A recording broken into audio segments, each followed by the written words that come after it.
नमस्कार। आज हम आपको एक ऐसे भयंकर रोग के बारे में बताने जा रहे हैं जो कई लोग संकोच के कारण कह तो नहीं पाते, लेकिन उससे बहुत ज़्यादा परेशान, बहुत ज़्यादा दुखी होते हैं, जिसको उपदंश के नाम से जाना जाता है। यह उपदंश स्त्री और पुरुषों दोनों में हो जाता है, किसी में भी हो सकता है। पेशाब की जगह में दाने, चकत्ते, छाले या फोड़े पैदा हो जाते हैं।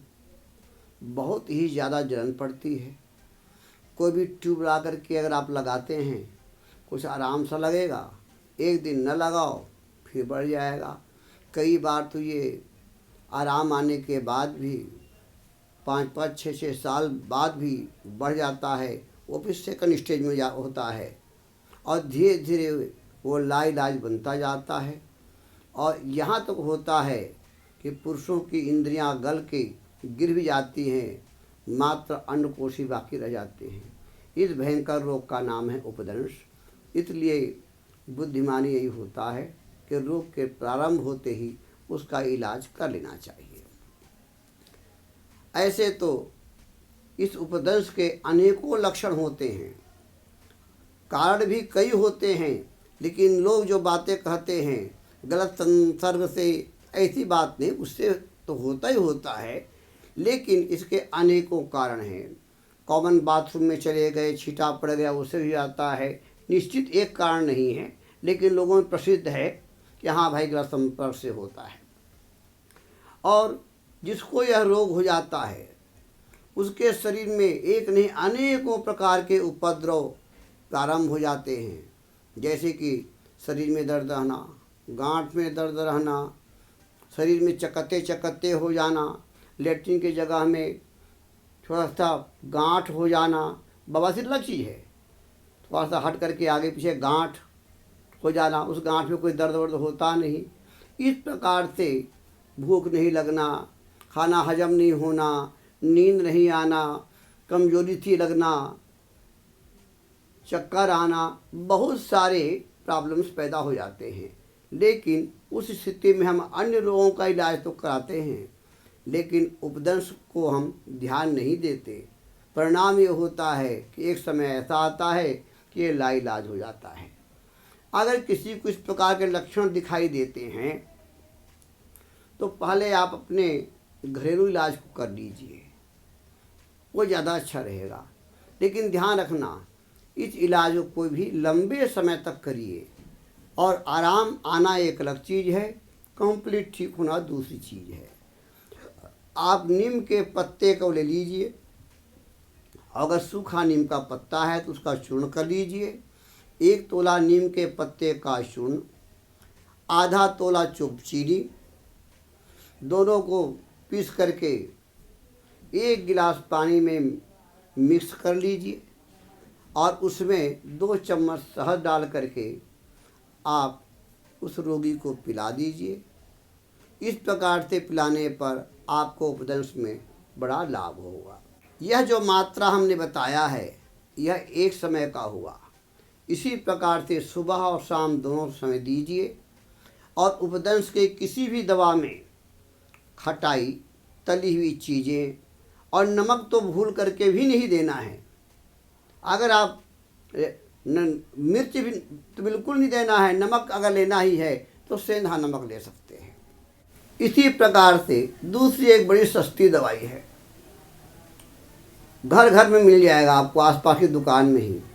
रीठा ले आइए, रीठे के छिलके को निकाल करके सुखा लीजिए और उसको पीस करके पानी की सहायता से थोड़ा थोड़ा गोली के समान बना लेना। पानी इतना मत डालना कि एकदम गीला हो जाए, गोली बन जाए, इस पर इतना डालिए। और मसूर के दाने इतना बड़ा गोली बना करके उसको रख के सुखा लीजिए। 1 गोली सुबह, 1 गोली शाम पानी के साथ दे दीजिए। इससे भी उपदंश में बहुत ही अच्छा लाभ होगा। आँख गांव-गांव में मिलने वाली चीज़ है। कई लोग आंकड़े बोलते हैं, कई लोग आँख बोलते हैं, कई लोग अर्क भी बोलते हैं। उसकी जड़ ले आइए। अगर सफ़ेद अर्क मिल जाए तो ज़्यादा अच्छी बात है, नहीं मिलता तो जो भी हो अर्क दूसरा क्वालिटी का मिल जाए ले आइए। उसकी जड़ को साफ धो धा करके सुखा करके उसको जला लीजिए और जला करके उसका कोयला बना करके लगभग 4 ग्राम 3 से 4 ग्राम की मात्रा में, हल्का चम्मच उसको आप ले सकते हैं। उसमें शहद भी मिला करके उसको चाट सकते हैं। दिन में एक बार भी लेंगे तो काफ़ी है। इस प्रकार से आप लेंगे, इससे भी आपके उपदंश में लाभ होगा। चूँकि यह बहुत तेज होता है, इसलिए प्रारंभ करने के पहले इसकी मात्रा पहले कम रखें अथवा अपने आसपास के वैद्यों को पूछ करके ही किसी दवा का प्रयोग करना चाहिए। यह आपके उपदंश को भरने के लिए जादू के समान काम करेगा। और गाय का मक्खन 100 बार पानी में धोइए और 100 बार पानी में धो करके वो मक्खन रखिए, वो आप उस जख्म में लगा सकते हैं। इससे आपको बड़ा लाभ होगा, आपका उपदंश सही हो जाएगा। अन्य दवाइयों को इकट्ठा करने के चक्कर नहीं पड़ना चाहते तो केवल पंसारिक दुकान से चोप चीनी ही ले आइए। केवल चोप चीनी पीस के रख लीजिए और एक एक चम्मच सुबह शाम आप सेवन करते रहिए।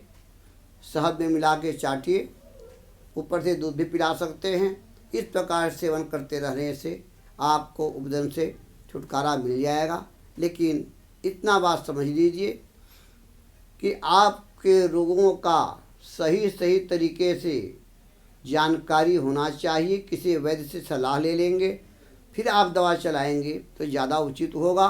उपदंश का कोई भी रोगी त्रिफला चूर्ण रोज रात को अवश्य लें, अथवा पेट की स्थिति ज़्यादा ही खराब हो, हमेशा कब्ज रहता हो, तो बिना किसी वैद्य के सलाह के कोई तेज रेचक दवाई जैसे कि पेट सफ़ा है, कायम चूर्ण है, सनाई की मात्रा या जमाल गोटा जिसमें हो, इच्छा भेदी वगैरह, ऐसी तेज दवा हमेशा लेना आंतों के लिए ठीक नहीं है। आंतें कमज़ोर हो जाती हैं, लीवर कमज़ोर हो जाता है।